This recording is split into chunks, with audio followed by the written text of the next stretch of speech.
Chanting the mantra, Om Gam Gam Ganpatte Vigna Vinashine Swaha, 108 times helps remove obstacles, vignas, brings success, invokes the blessings of Lord Ganesha for new beginnings, holds deep spiritual and energetic significance.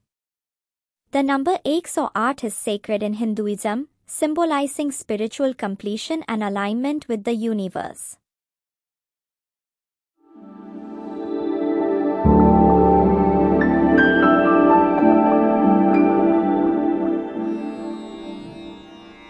Om Gam Gam Ganapate Vigna Vinashini Swaha. Om Gam Gam Ganapate Vigna Vinashini Swaha. Om Gam Gam Ganapate Vigna Vinashini Swaha. Om Gam Gam Ganapate Vigna Vinashini Swaha. Om Gam Gam Ganapate Vigna Vinashini Swaha. Om Gam Gam Ganapate Vigna Vinashini Swaha. Om Gam Gam Ganapate Vigna Vinashini Swaha. Om Gam Gam Ganapate Vigna Vinashini Swaha. Om Gam Gam Ganapate Vigna Vinashini Swaha. Om Gam Gam Ganapate Vigna Vinashini Swaha. Om Gam Gam Ganapate Vigna Vinashini Swaha. Om Gam Gam Ganapate Vigna Vinashini Swaha. Om Gam Gam Ganapate Vigna Vinashini Swaha. Om Gam Gam Ganapate Vigna Vinashini Swaha.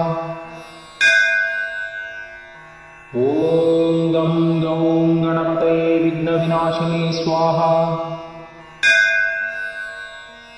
Om Gam Gam Ganapate Vigna Vinashini Swaha. Om Gam Gam Ganapate Vigna Vinashini Swaha.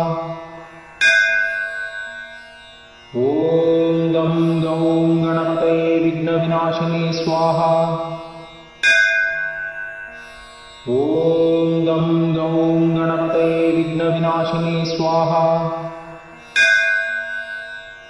Om Gam Gam Ganapate Vigna Vinashini Swaha. Om Gam Gam Ganapate Vigna Vinashini Swaha. Om Gam Gam Ganapate Vigna Vinashini Swaha. Om Gam Gam Ganapate Vigna Vinashini Swaha. Om Gam Gam Ganapate Vigna Vinashini Swaha. Om Gam Gam Ganapate Vigna Vinashini Swaha. Om Gam Gam Ganapate Vigna Vinashini Swaha. Om Gam Gam Ganapate Vigna Vinashini Swaha. Om Gam Gam Ganapate Vigna Vinashini Swaha.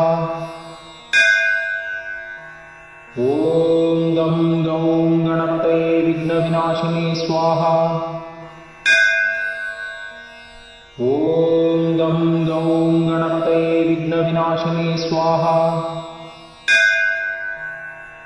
Om Gam Gam Ganapate Vigna Vinashini Swaha. Om Gam Gam Ganapate Vigna Vinashini Swaha. Om Gam Gam Ganapate Vigna Vinashini Swaha. Om Gam Gam Ganapate Vigna Vinashini Swaha.